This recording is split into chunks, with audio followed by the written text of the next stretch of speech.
Bienvenue. Dans cette vidéo, nous allons nous intéresser à la configuration du serveur web sécurisé. Donc, on va sécuriser un peu le serveur web. Pour cela, on avait généré notre certificat. Donc, on avait un certificat auto-signé qu'on avait dans, on va le vérifier ici, on avait dans OTC, PKI, TLS, CERT. Voilà. Si on met LS ici, on avait généré notre clé, la clé du serveur et le certificat également du serveur. Donc on avait un certificat auto-signé qu'on avait nous-mêmes généré. Ok. À partir de là maintenant, on peut utiliser le certificat pour chiffrer les échanges avec notre serveur. Pour cela, on va d'abord vérifier le paquet. Je vais d'abord vérifier la connexion Internet parce qu'on aura à télécharger des paquets. Pour cela, je vais juste tester le DNS de Google.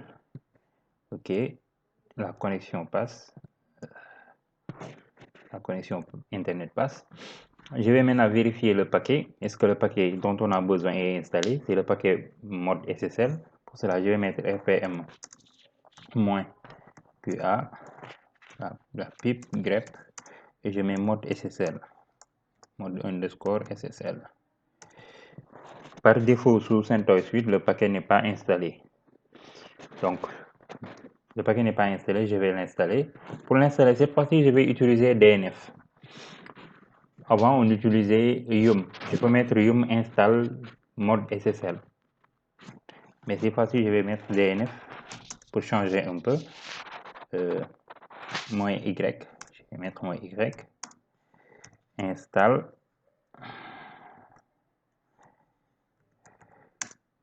Mode SSL.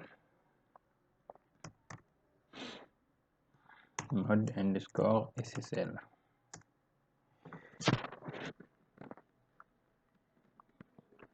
Là, il va télécharger le paquet mode SSL.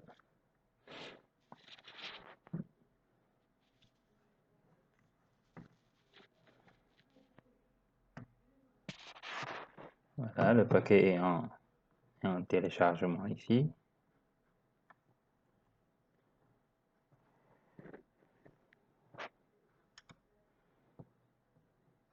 Ok, le paquet est installé.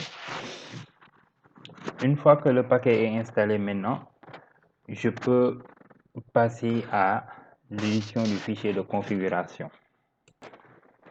Donc ici, j'ai fini. Je vais passer à l'édition du fichier de configuration. Pour cela, je vais mettre vi /etc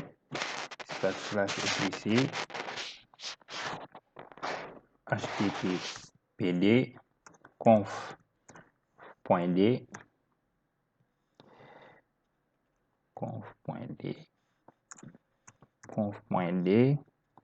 et je vais ouvrir ssl.conf. Je l'ouvre. Je vais numéroter un peu. Espace NU. Les lignes qui vont nous intéresser ici. Nous avons d'abord la ligne, ici, la ligne 5, listen 443 HTTPS, donc là c'est le port. Ensuite, ça c'est déjà réglé. Descendre.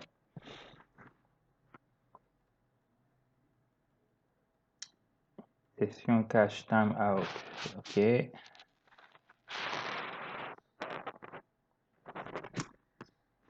Donc ici la ligne 43. Ligne 43 ici. Ligne 43, document route égale var/var/3w/html. Donc c'est le répertoire par défaut des sites web. Et si vous vous rappelez bien, sur la vidéo par rapport au serveur web, notre page index.html, on l'avait dans var3w/html. Donc ici, je vais juste enlever le dièse devant la ligne là pour activer cette ligne. J'enlève juste le dièse devant la ligne. Et pour enlever le dièse devant la ligne, Je passe en mode insertion ici.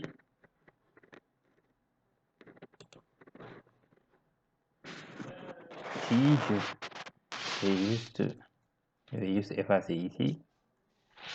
Voilà, j'ai activé la ligne. Ensuite, la ligne 44, server name ici. La ligne 44. Là également, on va activer et adapter ici par rapport à notre domaine. Donc, je viens ici.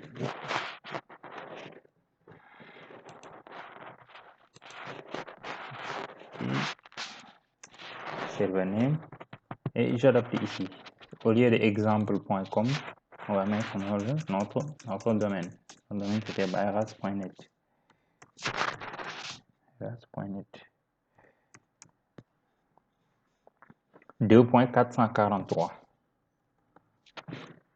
Donc, c'est là.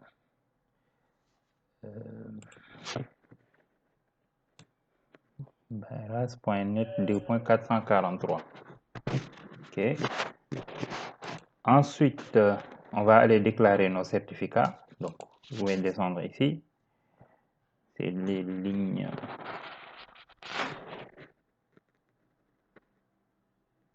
Ici, on va activer toutes les versions du protocole SSL. Donc là, c'est la ligne SSL V3. La ligne 59. On va l'activer. On enlève le dièse devant.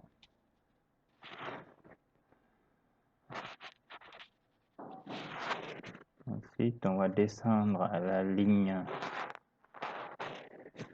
85. Voilà. La ligne 85 nous permettra de déclarer le fichier de certificat, SSL Certificate File.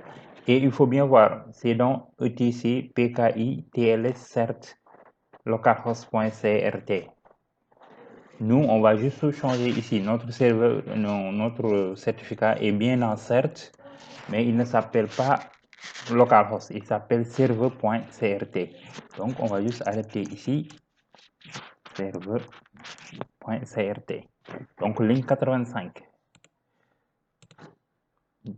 Cette ligne-là nous permettra de déclarer notre certificat. Il est bien dans etc pki tls cert et il s'appelle server.crt. Ça, c'était pour le certificat. On va continuer.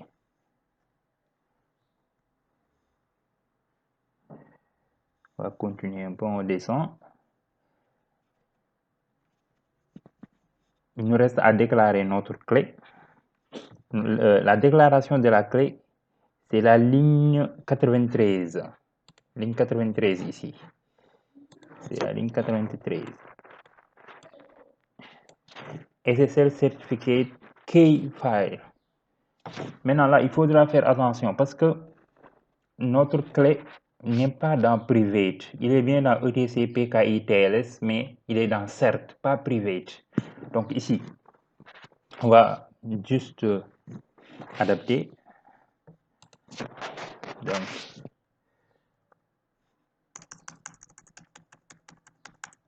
c'est pas dans private, c'est dans cert / server.key. Une fois que c'est fait, on a terminé ici. Là, on a terminé les modifications. Donc, c'est ces 3 modifications-là qu'il faut faire si on a un certificat auto-signé. Donc, on a la ligne 93 qui nous permet de déclarer la clé. Il faudra bien voir, notre clé, on l'a dans cert, on l'a pas dans private, on l'a dans cert. Et la clé s'appelle server.key. Ensuite, le fichier de certificat, on l'a dans cert également, mais il s'appelle server.crt. Et pour finir, il y a la ligne qu'on avait modifiée tantôt pour activer la version 3 de SSL. Voilà, c'est la ligne 59, SSL Protocol All. OK. À partir de là, maintenant, on peut enregistrer le fichier. On peut enregistrer, mettre échappe, 2 points, et il enregistre. Une fois que j'ai enregistré, maintenant, je vais redémarrer le service. Système, CTL, restart. CTL, restart, HTTPD. Le service est redémarré. Je vais activer le HTTPS dans le pare-feu. Pour cela, je vais mettre firewall -cmd cmd -, je mets add service égal HTTPS espace -, je mets permanent. Access, c'est ajouté. J'ajoute également, je relance le pare-feu. Firewall -cmd - reload.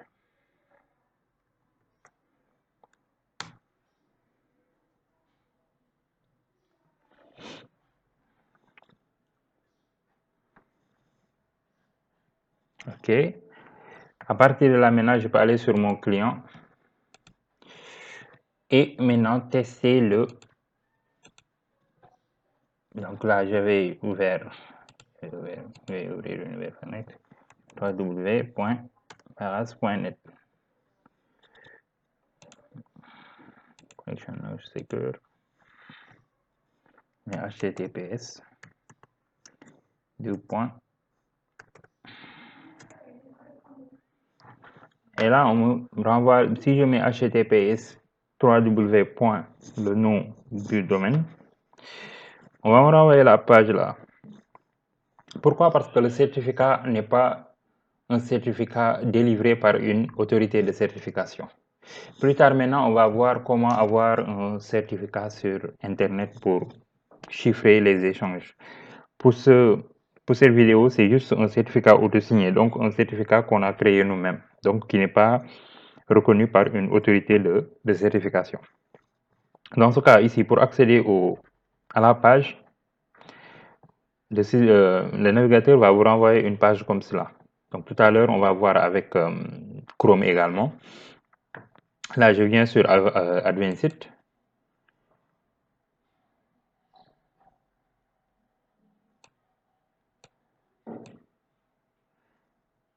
Et ici, je mets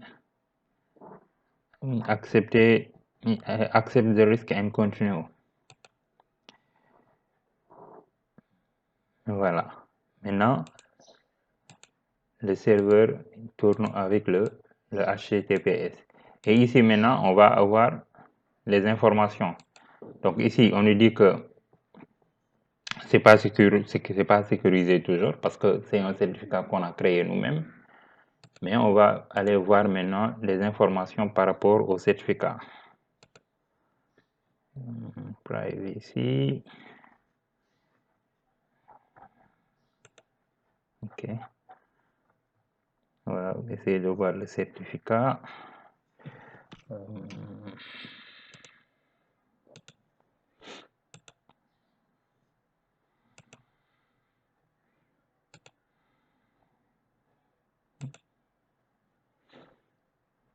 Voilà. Website, c'est 3W, etc. Il y a View certificat ici. On va voir le certificat. C'est le certificat qu'on avait créé. Les informations, on les a ici. Et c'est valide jusqu'en mai 2020. OK. Voilà, on peut voir les détails. La version du certificat ici, version 1, le numéro de série, l'algorithme de signature, donc RSA. Ça, c'est les informations qu'on avait